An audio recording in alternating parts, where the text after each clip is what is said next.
सब लोगों को मेरा प्रणाम। मैं आपका मित्र देवेश द्विवेदी।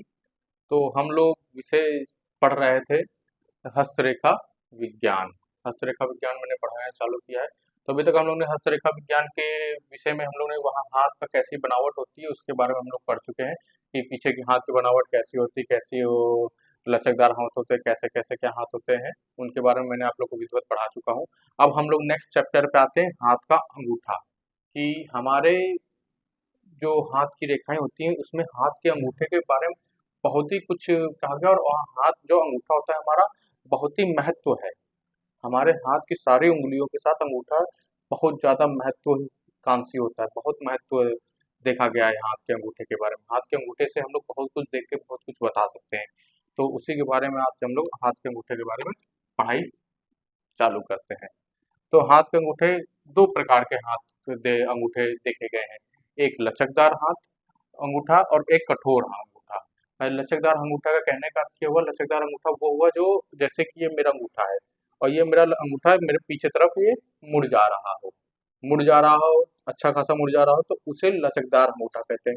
और दूसरा अंगूठा जो है कठोर अंगूठा। कठोर अंगूठा है तो मतलब कि ये जो अंगूठा होगा आपका बिल्कुल वो पीछे ना मुड़ता हो, वो बिल्कुल कठोर हो, टाइट हो।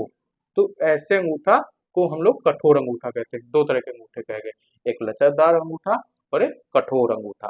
तो लचकदार अंगूठे का देखा गया है जिनके जिन व्यक्तियों के लचकदार अंगूठे होते हैं, ज्यादातर व्यक्तियों में जिनके लचकदार अंगूठे देखे गए, तो वो ज्यादातर फिजूल खर्ची वाले होते हैं।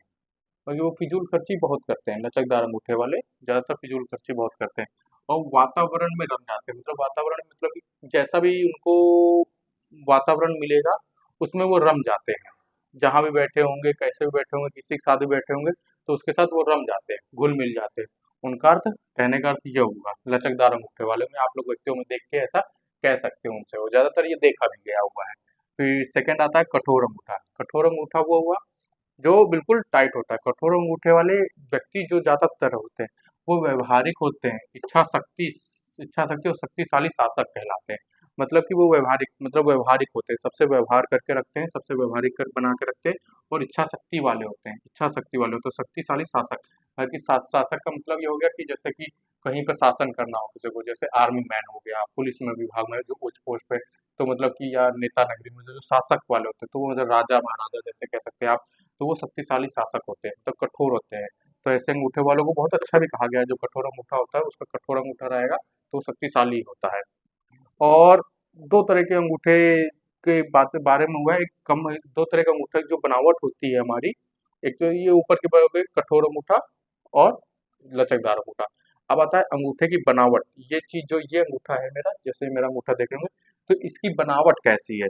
इसकी बनावट का कहने का अर्थ हुआ कि बनावट कि दो तरह के अंगूठे देखे गए हैं, एक कमर के समान, एक भरा। कमर के समान का मतलब हुआ कि ये अंगूठा जा रहा है और यहाँ से नीचे से पतला हो गया हो, तो वो कमर के समान। और भरा कम अंगूठा का मतलब ये है तो बिल्कुल सीधा जा रहा हो, जो मोटा हो, अड़बड़ा टबड़ा हो, बाकी सही से ना हो, वो भरा, उस अंगूठे को भरा वाला कहते हैं।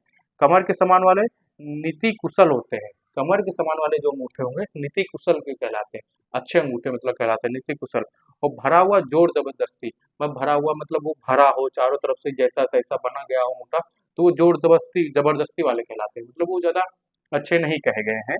और कमर के समान वाले नीति कुशल होते हैं, मतलब नीति कुशल कहलाते हैं कमर के समान वाले। और भारे वाले जोर जबरदस्ती के अंगूठे कहलाते हैं। ये दो तरह के आप अंगूठे देख सकते हैं। पहला अंगूठा आपको देखना होगा, तो पहला अंगूठा आप कैसे देखेंगे, छू के देखेंगे इंसान का, कि जब आप उसको चेक देख रहे होंगे तो पहला अंगूठा देखेंगे आप कि वो लचकदार अंगूठा है कि कठोर अंगूठा है। दूसरा उसका रूप देखेंगे, उसका रूप कमर के समान है कि भरा हुआ है। दूसरी चीज ये देखेंगे जब आप उसको देख रहे होंगे। फिर तीसरी चीज नोट कर सकते हैं कि निचला उत्तरदायित्व की भावना। मतलब कि जो नोट में ये लिख सकते हैं, मैंने जो नोट लिखा हुआ है, एक अलग से नोट लिखा हुआ है कि मतलब निचला। निचला का मतलब जो है, ये जो होता है, तो जो अंगूठा होता है जो निचला हो, बाकी झुक जा रहा हो, वो उत्तरदायित्व की भावना नहीं होती उसके अंदर। ये कहने का अर्थ हुआ, जो नोट में लिखा हुआ है मैंने, निचला मतलब ये जो होता है अंगूठा वाला जो झुका हुआ है, उसके अंदर उत्तरदायित्व की भावना कम होती है। लेकिन जो कठोर अंगूठा होता है, बिल्कुल टाइट अंगूठा, कठोर अंगूठा, उसके अंदर उत्तरदायित्व की भावना बहुत होती है। ये आप लोग देख के बता सकते हैं। फिर अंगूठे तीन तरह के, ये मेरा जो वो पढ़ाने का हुआ, ये मैंने आज बाहर के बारे में पढ़ाया। और फिर मैं नेक्स्ट चैप्टर में अंदर के बारे में बताऊंगा कि अंगूठे को 3 भागों में बांटा गया है। प्रथम, द्वितीय, तृतीय, इन 3 भागों में बांटा गया है कि इच्छा शक्ति कह सकते हैं, आप तर्क कह सकते हैं, प्रेम कह सकते हैं। मतलब इच्छा, तर्क, प्रेम, प्रेम, इच्छा शक्ति ये ऊपर वाला हो गया, तर्क वाला बीच वाला हो गया, प्रेम वाला तीसरा। प्रेम वाला इसलिए कहा गया है क्योंकि ये शुक्र पर्वत के पास में होता है, तो इसके लिए प्रेम शक्ति कहा गया। तो इनको 3 भागों में, अंदर की भागों में बांटा गया है। फिर इसके बारे में भी पॉइंट बताऊंगा, तो वो नेक्स्ट पार्ट में बढ़ाते हैं। आज की इतना ही था। जो आप लोग को जहाँ समझ में ना आया हो तो मुझे कमेंट करके बता सकते हैं।